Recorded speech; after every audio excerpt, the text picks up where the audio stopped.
Ayan guys, titipan natin yung gasket ng ating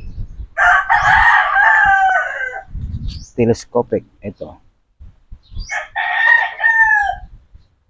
Walang primer na to kasi wala tayong primer.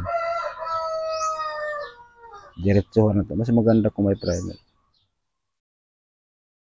Epoxy primer ang gagamitin dapat nito. Wala tayong primer kaya diretso na to. Wala tayong pambili. Hindi pa nakasahod sa YouTube.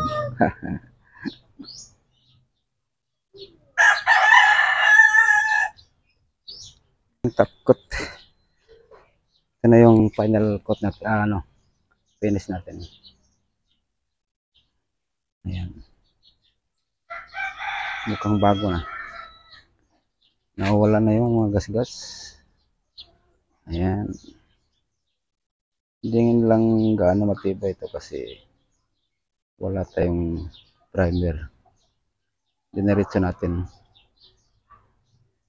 Ayan guys. Paki-subscribe naman po sa munting channel natin. At maraming salamat. God bless you all.